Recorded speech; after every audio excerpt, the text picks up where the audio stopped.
Diseño sismo resistente. Introducción. Parámetros de sitio. Para hacer un buen diseño sismo resistente, vamos a tener que describir cada uno de los parámetros de sitio donde se va a realizar el proyecto. Estos parámetros son los siguientes: la zona donde se va a ubicar, el suelo donde se va a apoyar, la amplificación sísmica, el peso del edificio, el sistema estructural el cual se va a utilizar o el cual nos va a definir la edificación, y el uso al cual vamos a dar esta edificación. ¿Para qué? Para que cada uno de estos parámetros en su conjunto nos den una fuerza cortante en la base, y a partir de ahí vamos a hacer este diseño sismo resistente.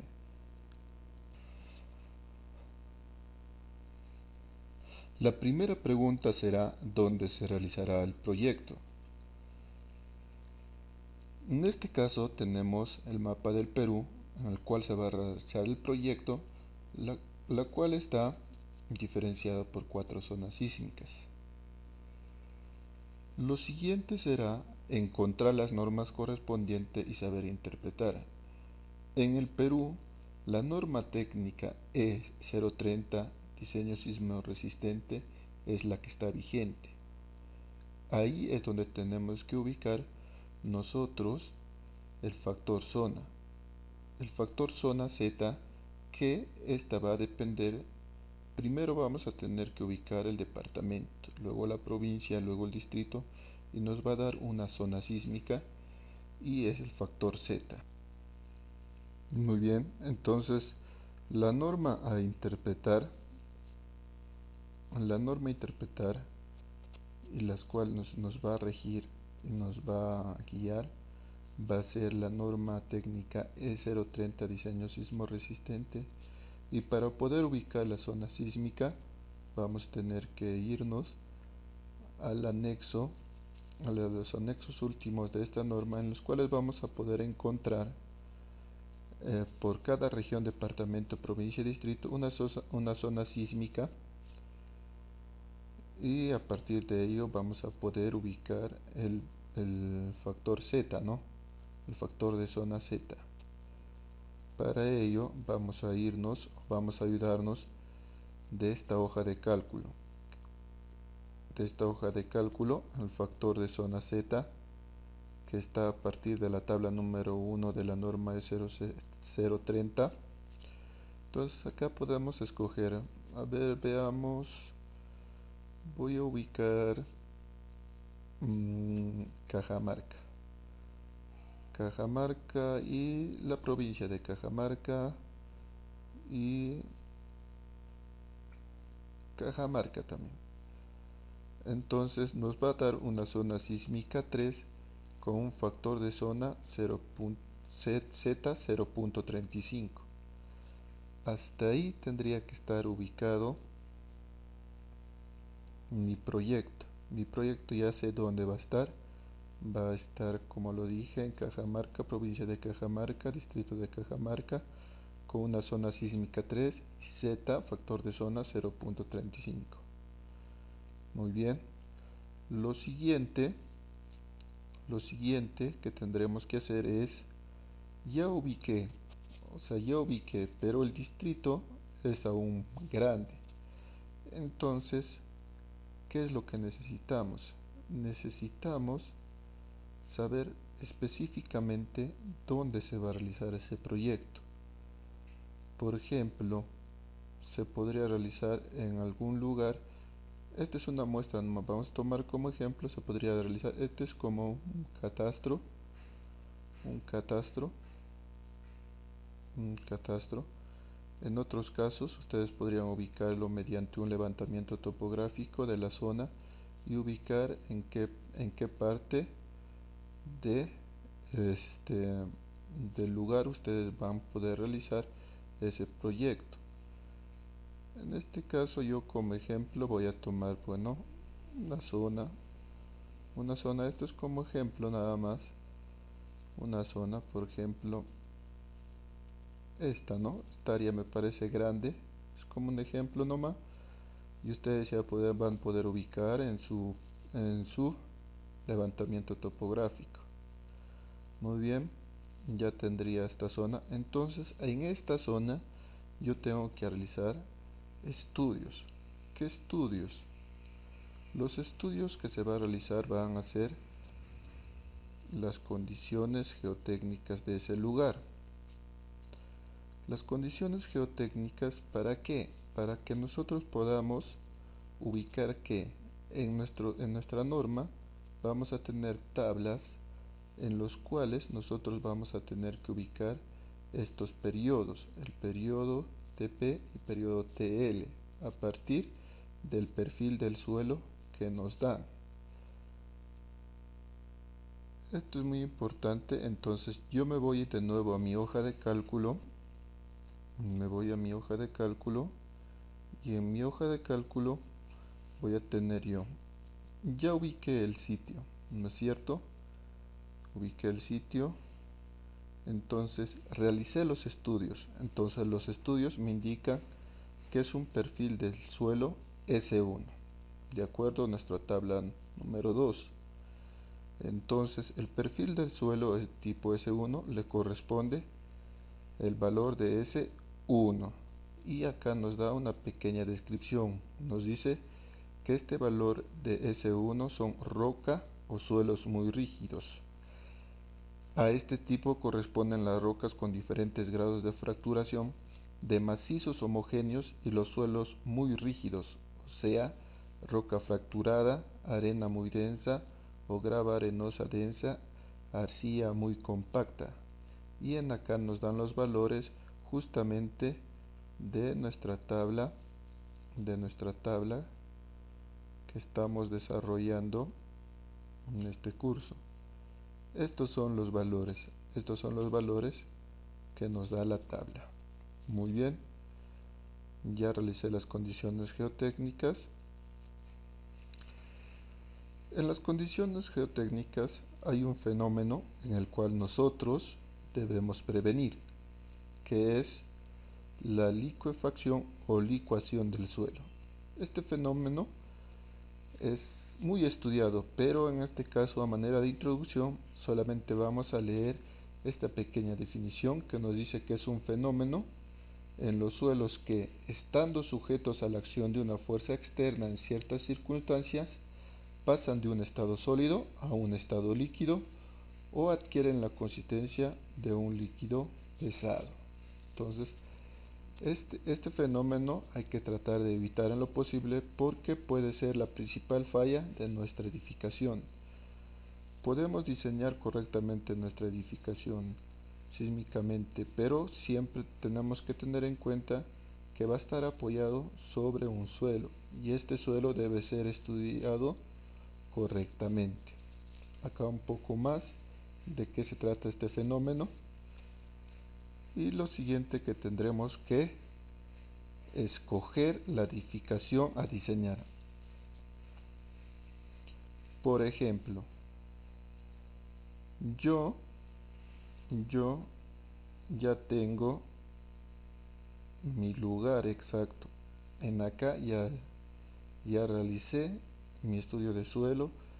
En acá va a ser, ya sé su zona sísmica. ¿Qué es lo que faltaría? Lo que faltaría es saber para qué voy a construir esa edificación, o sea, de qué va a servir. Entonces, para ello nos dice escoger la edificación a diseñar.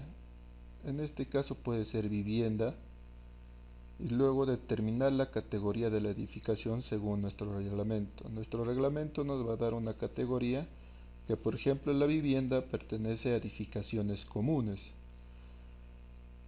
Y también determinar si nuestra edificación contará con aislamiento sísmico en la base. Esta sería una estructura convencional versus una estructura con aislamiento sísmico y el comportamiento ya sería distinto. Y asimismo, si ya escogeríamos con aislamiento sísmico, vamos a complementar esta norma con la E031 de aislamiento sísmico. ¿Y cómo ¿Cómo se escoge la edificación a diseñar o qué categoría pertenece? A partir de nuestro reglamento vamos a poder ubicar los distintos categorías de edificaciones. ¿Para qué? Para calcular este factor U. Entonces vamos a hacerlo de manera introductoria, de manera rápida en nuestra hoja de cálculo. Para ello yo voy a escoger una edificación común. Bueno, una edificación importante. Una edificación importante, para ello, en las edificaciones importantes voy a tener yo estas distintas edificaciones que yo pueda diseñar. En este caso vamos a ubicar como centro comercial. En acá también nos da la opción si va a ser con edificios con aislamiento sísmico en la base. Veamos qué es lo que pasa cuando lo escojo. El factor U va a ser 1. Y edificios sin aislamiento sísmico en la base, el factor va a ser 1.3. Esto de acuerdo a nuestra norma. Muy bien, entonces ya he determinado el departamento, ya he determinado la provincia, ya he determinado el distrito, ya he determinado las condiciones geotécnicas de este lugar y ya sé dónde está ubicado. Asimismo, ya he determinado el factor uso y la edificación, la categoría en la cual voy a diseñar. Lo que me faltaría, entonces ¿cuál sería? Lo que me faltaría es elegir el material predominante el cual va a estar compuesto esta edificación. Por ejemplo, nuestra norma nos da estructuras de concreto armado. Y si ya vamos a escoger estructuras de concreto armado, tendremos que complementar con la norma E060 de concreto armado. Y ahí vamos a tener básicamente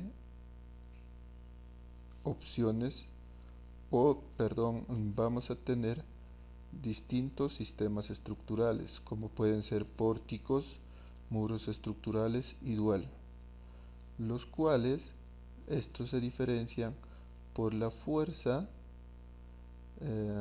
Vamos a leer. Muros estructurales, sistema en el que la resistencia sísmica está dada predominantemente por fuerzas estructurales sobre los que actúa por lo menos el 70% de la fuerza cortante en las bases. O sea, en muros estructurales por lo menos el 70% son resistidos por los muros estructurales, mientras que en los pórticos por lo menos el 80% de la fuerza cortante en la base actúa sobre la columna de los pórticos. En los pórticos nos dice que el 80% debe ser resistido por las columnas de los pórticos. En los muros estructurales nos dice que el 70% debe ser resistido por muros estructurales. Y en el dual nos dice que las acciones sísmicas son resistidas por una combinación de pórtico y muros estructurales. Pero la fuerza cortante que toman los muros es mayor que 20% y menor que 70% del cortante en la base del edificio, porque si fuera mayor de 70% ya se convertiría en muros estructurales. Entonces vamos a tener que diferenciar estos tres a lo largo de este curso. Muy bien. Un material predominante también de concreto armado es los muros de ductilidad limitada. Asimismo, vamos a tener otro material predominante con el cual podemos construir, que sería estructuras de acero, las cuales acá vamos a tener de manera simbólica. Más adelante vamos a explicar cada uno de estos, pero por el momento estas son las que la norma nos indica, y estas serían estructuras de acero. Y la norma con la cual nos tendríamos que complementar sería la E090, estructuras metálicas. Muy bien. También podríamos escoger estructuras de albañilería. Y la norma que complementa sería la norma E070, albañilería. Otro material predominante sería estructuras de madera, con nuestra norma E010 de madera. Material predominante también estructuras de tierra. La norma sería la norma E080, diseño y construcción con tierra reforzada. Muy bien. Entonces, nosotros tenemos que saber qué material predominante vamos a escoger. ¿Por qué? Porque mediante esta vamos a poder nosotros obtener el RO. Y vamos a tener ya dos direcciones, porque podemos escoger dos direcciones. ¿Por qué estas dos direcciones? Porque la fuerza sísmica va en las dos direcciones. Entonces, en ambas direcciones va a tener que ser resistida y vamos a tener un distinto RO. Pero lo recomendable es que sea del mismo material en ambas direcciones. Pero también podría ser un sistema mixto. O sea que un sistema en una dirección sea de concreto armado, mientras que del otro sea albañilería. Pero esto previo estudio, y si el diseño sismo resistente va a ser el correcto para que resista estas fuerzas sísmicas. Muy bien, en este caso yo voy a escoger concreto armado para la dirección X, y en ahí me da la opción de escoger pórticos dual muros estructurales. Voy a escoger dual en este caso, y en la dirección Y voy a escoger albañilería. Albañilería sería el único albañilería armada confinada, y acá nos estaría dando un RO. Esto de acuerdo a nuestra norma, y acá nos dice bien claro revisar la tabla 7. Entonces, a ver, vamos a ubicar la tabla 7, y ahí nos está dando estas normas, este, esta hoja de cálculo. Bien, nos quedamos con que ya escogimos la región, ya escogimos la provincia, ya escogimos el distrito, ya escogimos el lugar donde se va a trabajar a partir de un levantamiento topográfico o de otros datos que podamos obtener, y luego a partir de allí hacer un estudio geotécnico del lugar, y otros estudios también podrían complementar, como estudios ambientales, como estudios, um, todos los estudios que ya se puedan realizar, ¿no? Ya, muy bien. Después de eso escogimos qué vamos a construir. En este caso escogimos un, que escogimos un,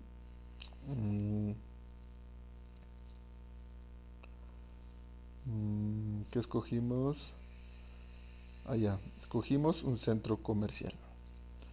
Escogimos un centro comercial, y como es un centro comercial va a ser de concreto armado, y en dirección X coloqué dual, y en la dirección Y muros estructurales. Muy bien. Lo siguiente será definir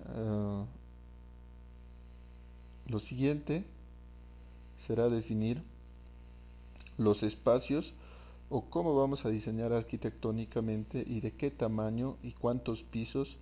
Entonces, para ello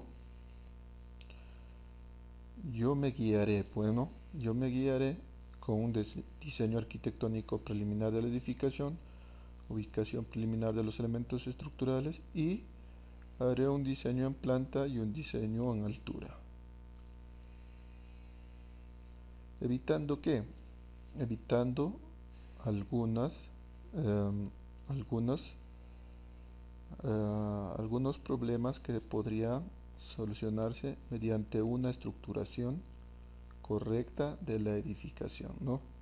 Pero esto lo vamos a ver ya en la siguiente, porque se hizo muy largo el video. Muy bien, hasta acá sería esta clase introductoria. Gracias.